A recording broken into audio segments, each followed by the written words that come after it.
Bonjour à toutes et à tous. Aujourd'hui, le 28 avril 2017, une chronique un peu difficile, un texte un peu difficile.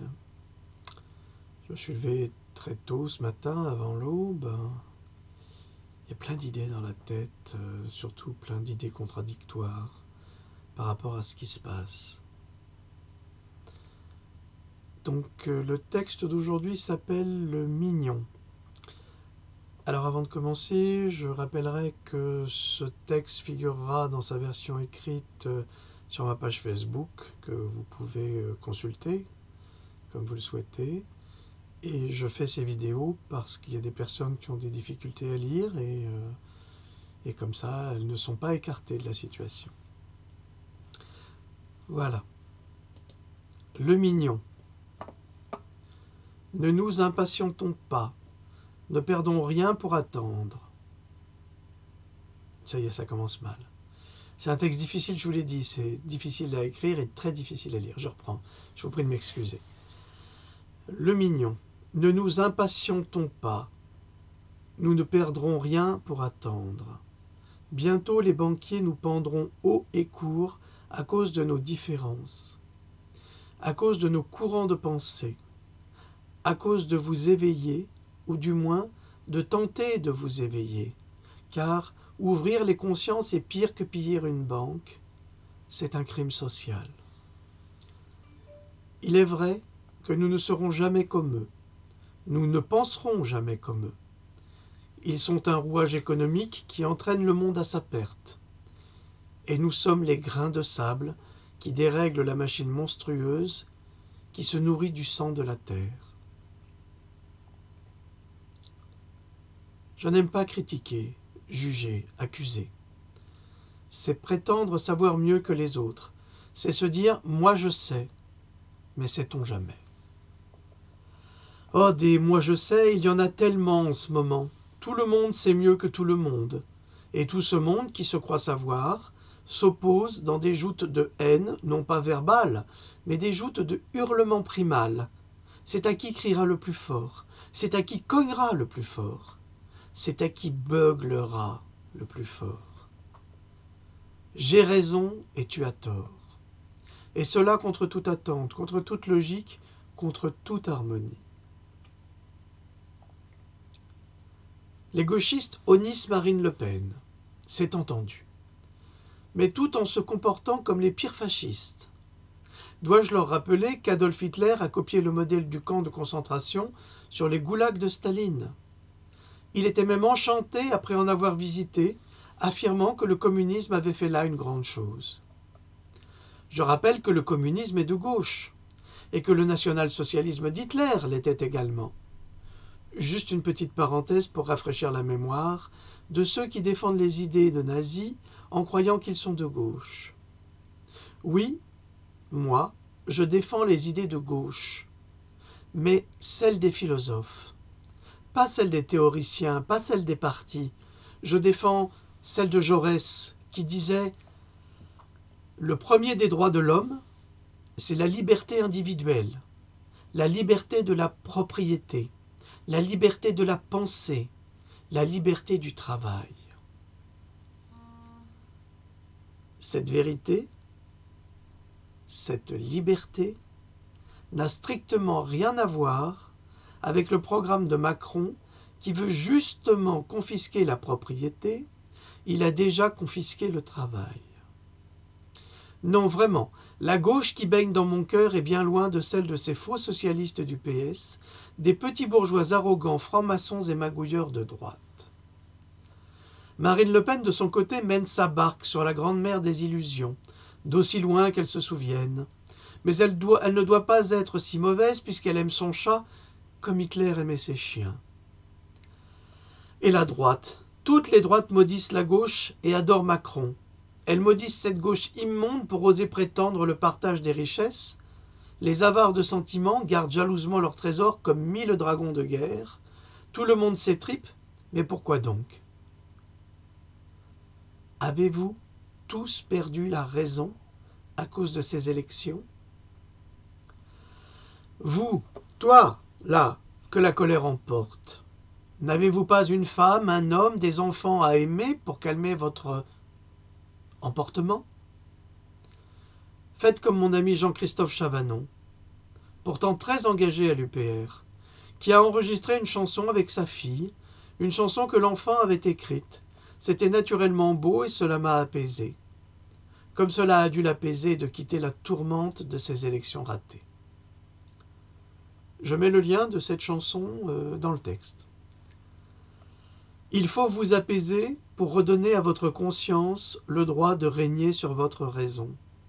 Ça, c'est une phrase très importante, je vais la relire.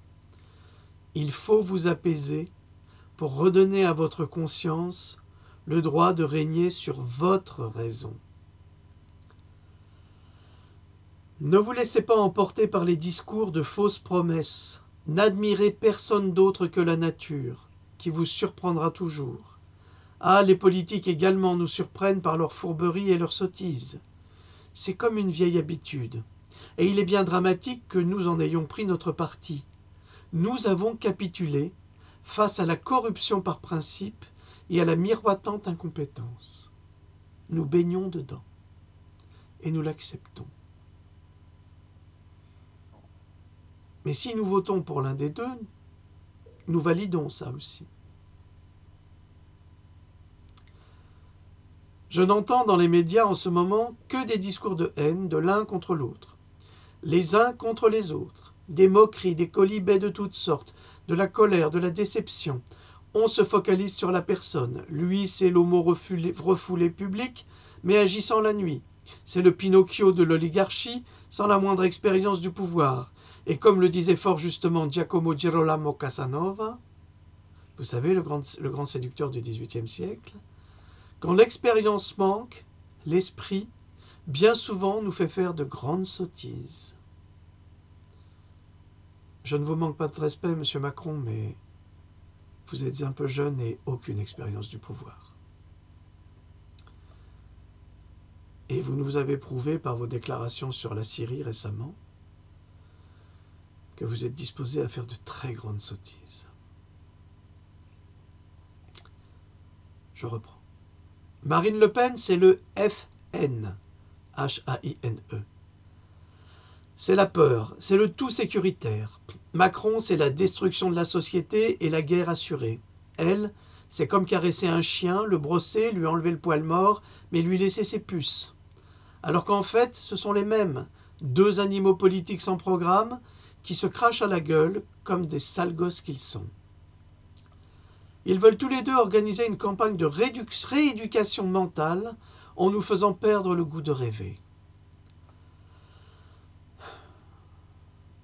François Asselineau nous a rendu ce goût que nous avions perdu.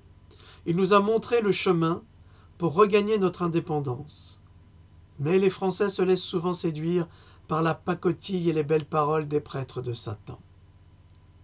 Satan a dit que la notion même de manichéisme, serait au centre du débat. Et c'est le cas. Il y en a un qui serait meilleur que l'autre. Il y en a un qui est gentil et l'autre qui est méchant. C'est un peu simple, vous ne trouvez pas? Absolument. Nous sommes dans l'opposition primaire du faux bien contre le faux mal. Deux guignols mal mis en scène par les oligarques qui se réjouissent, se frottent les mains comme les dieux se réjouissaient jadis de faire l'histoire des hommes sur leur plateau d'échecs. Peut-être sont-ils revenus vers nous à travers les loges, et la franc-maçonnerie serait leur église, leur temple sacrificiel, et les maçons leurs fidèles. Ils veulent nous faire croire que le nazisme est du côté du FN. Mais nous le vivons au quotidien, ce nazisme. Un exemple parmi mille autres. Un couple désirant se marier doit montrer patte blanche. Il doit faire une prise de sang et prouver qu'il est sain de corps et d'esprit. Or, Himmler, dès 1932, avait promulgué un ordre interdisant aux SS de se marier sans une autorisation spéciale du parti. L'autorisation n'était accordée qu'après un examen biologique approfondi des candidats au mariage. Deux points, ouvrez les guillemets. C'est ici la souche de la nouvelle noblesse. Nous sélectionnerons le meilleur sang. Tiré d'un livre remarquable de Hermann Rauschning, Hitler m'a dit. Interrogez-vous sur les alertes et les accusations. Qui les lance? Qui désigne du doigt le ou la coupable pour se dissimuler aux yeux de la vérité? Qui? Tout le monde parle du nazisme sans le connaître et sans réaliser que ceux qui en ont été victimes en sont les principaux exploitants aujourd'hui. Macron nous encourage à aller voter entre sida et Ebola, en nous culpabilisant. Si vous votez l'autre, ce sera votre enfer et votre faute. Mais si vous votez pour moi, ce sera votre enfer et votre faute. C'est comme si Hitler nous demandait de voter pour un autre en nous mettant un luguerre sur la tempe. Si tu votes pour lui, je tire. C'est la même chose. C'est une hypocrisie de manipulation dans laquelle nous ne devons pas tomber. Le Pen n'est pas plus nazi que Macron dans son programme. Ne vous méprenez pas sur cette phrase. Je ne dis pas que Marine Le Pen n'a pas de sympathie dissimulée pour le FPO autrichien, digne successeur du parti nazi allemand. Mais ici, nous tentons de parler d'un programme politique, pas de personnalité qui s'en le souffre. Rappelez-vous qu'Hitler n'a rien caché de son programme. Il a tout dit. Et là, je m'adresse à M. Macron.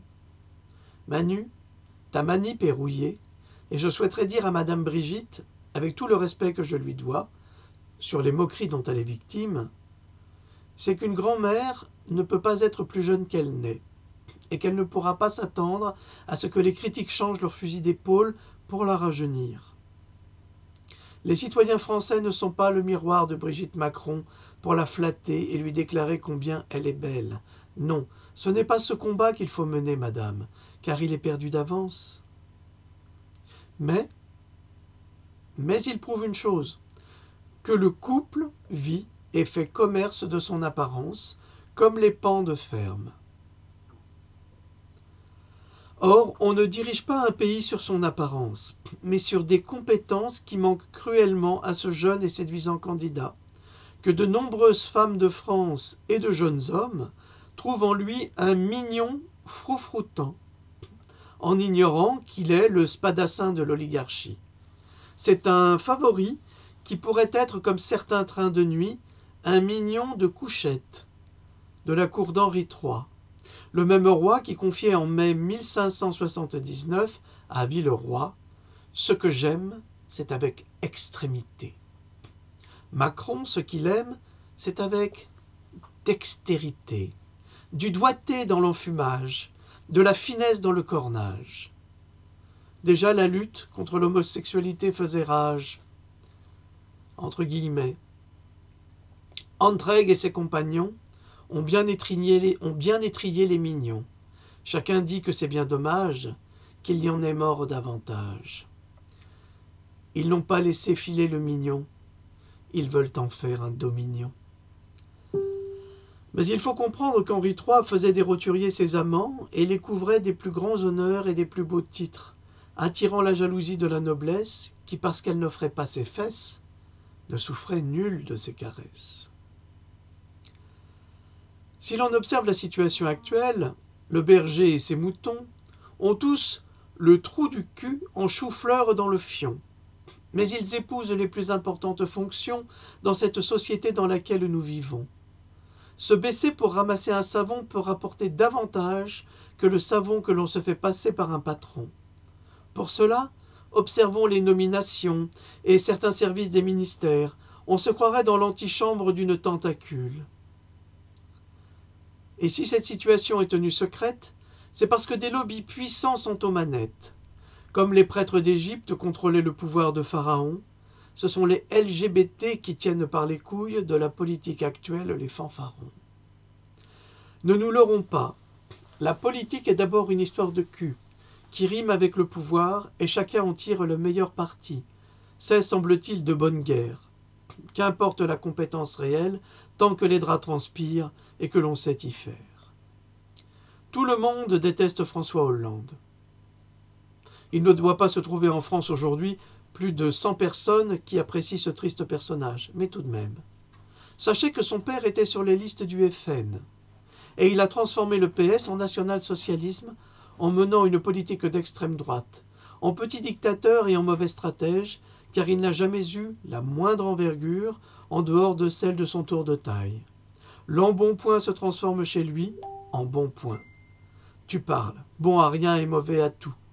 Manipulateur et grand malfaisant devant l'Éternel, il a fait passer le FN pour un diable, alors que le diable, c'est lui et son parti. La lutte reste farouche, le combat est féroce, et chacun se lance dans les discours les plus avilissants, oui, chacun. Et l'on réalise soudain que plus vive est l'intelligence, plus grotesque est le discours. Plus vive est l'intelligence, plus grotesque est le discours. Le jeune Macron est un automate, mais mauvais joueur d'échecs. Il faut pour cela bien plus d'intelligence. Mais dès qu'on lui glisse 1 euro dans la fente, il gesticule en déblatérant des inepties sublimes. Il ne sait pas lui-même ce qu'il dit, et si on lui demandait de répéter ce qu'il vient de dire, en serait-il seulement capable? Comme tous les automates, il récite un corpus de mots assemblés, compilés, qui constituent des phrases toutes faites. C'est tellement limpide que la confusion qui sort de sa bouche est abyssale. Il a le teint jauni de ceux qui ont des pratiques douteuses. Il y a beaucoup d'or dans ses paroles qui les font briller, mais c'est du plaqué. Quand on les frotte un peu, on se pique de voir émerger le métal pauvre, si pauvre que c'en est affligeant, comme de voir une baudruche qui se dégonfle. Osez, osez, Joséphine, plus rien ne s'oppose à la nuit, rien ne justifie. Macron, c'est un peu comme une magnifique poupée gonflable qui crie maman quand on la couche et qui sort par la fenêtre en sifflant dès qu'on lui mord les fesses. Elle, Marine, c'est le grand secret de l'inavouable. Elle sait qu'elle doit se coucher devant un pantin, mais c'est le rôle qui lui a été attribué depuis le début de cette farce. Elle est non pas son opposante, mais son sparring partner, son faire-valoir, car la patrie est déjà... C'est un jeu de mots, pardonnez-moi. Car la patrie est déjà truquée. Elle ne se bat pas pour le front, elle se bat pour sa pomme à lui, sa gueule d'ange, son petit minois séduisant, ce faux JFK qui n'a pas d'idée et qui reprend celle des autres pour se valoriser. Je crois que le pire, ce sont ceux qui les entourent dans leurs meilleures intentions. Et c'est à cet endroit que nous comprenons que le pouvoir est ailleurs, et que celui qui va gagner cette élection est un invisible, qui a dressé le plan de notre destruction depuis longtemps. Tous les scénarios ont été étudiés, toutes les éventualités calculées, mesurées et toutes les réponses organisées. La police manifeste pour son collègue assassiné sans réaliser que le pouvoir a tout organisé, exactement comme il organise la terreur pour le peuple. Il organise la terreur dans le cœur de la police afin de la pousser, la police, à rentrer dans le rang. Oui, je l'ai déjà écrit une fois, mais il faut se répéter pour se faire comprendre. Le policier assassiné l'a été non pas par un criminel, mais par un système étatique corrompu pour montrer l'exemple. Pire, il a été choisi homosexuel, sans femme ni enfant pour le pleurer. Encore une mise en garde du genre « Nous commençons par lui, mais le prochain laissera une veuve et des pupilles de la nation. » Il faut terroriser la flicaille pour la faire obéir. Il faut des attentats pour contrôler le peuple. Il faut s'inventer un ennemi pour faire la guerre, et la Syrie est cet ennemi pour Macron, qui accuse le dirigeant syrien d'avoir utilisé des armes chimiques, alors que tous les rapports démontrent que ce n'est pas le cas. Mais seul Macron semble l'ignorer. Non, il ne fait que répéter ce qu'on lui dit. Il a derrière lui un employé qui lui met des pièces dans la fente pour le faire parler. C'est pour cela qu'il n'a que le mot « argent » à la bouche. Les attentats, les opérations de guerre surviennent systématiquement en période électorale pour motiver la population à réclamer le tout sécuritaire, pour sa protection, sans réaliser que le dindon de la farce, c'est lui, le peuple, et que la protection est uniquement pour le pouvoir et l'argent. Combien d'attentats sur des hommes ou des femmes politiques en France, en dehors de Chirac? Pratiquement aucun. Cela donne à réfléchir. Valls n'a même pas été menacé, malgré son incompétence sublime, et en dehors d'un sac de farine reçu à Strasbourg, tout comme son homologue Fillon et Hollande, les enfarinés de la République. Je n'ai rien personnellement contre M. Macron. En revanche, J'ai tout contre le candidat Macron, qui est la pire chose qui pouvait arriver à notre nation. Ami intime des criminels du Pizzagate, d'Obama et inévitablement de Trump, la grosse trempe. Mais qui peut voter pour lui? Pourquoi est-il soutenu par le puissant lobby des homosexuels? Pourquoi le lobby LGBT ne soutient ni Asselineau, ni Mélenchon, ni Fillon, ni Le Pen, mais Emmanuel Macron? Quelle est la raison véritable? N'y a-t-il pas de LGBT dans les autres partis? Est-ce encore du clientélisme et du communautarisme que l'on reproche autant aux juifs qu'aux musulmans? N'est-ce pas la confirmation d'un pouvoir occulte naissant? Ce puissant lobby tire son origine de cette Amérique qui contrôle avec exaspération notre nation depuis trop longtemps. Exaspération, oui, car l'esprit français lutte, s'oppose à cet hégémonisme. D'où vient cet argent? Qui finance ces lobbies du pouvoir? Qui vise non pas à développer la concorde, mais au contraire à impliquer les oppositions et les différences, à créer la discorde sociale, si ce n'est la CIA? Il y a 50 ans, la question de transgenre ne se posait pas en politique. Aujourd'hui, le PS l'a introduite au cœur même de l'école, qui donne des cours de sodomie et d'enfilade et qui apprend aux jeunes garçons que c'est tout à fait naturel pour justifier les pratiques pédophiles de nombre de politiques appartenant à des loges nacrées du sceau du secret.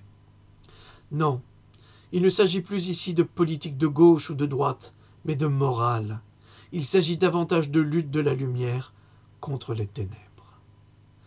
Nous vivons une époque formidable. Merci à tous. C'était un peu long, mais parfois, pour éveiller, il faut insister. Merci encore. Salut.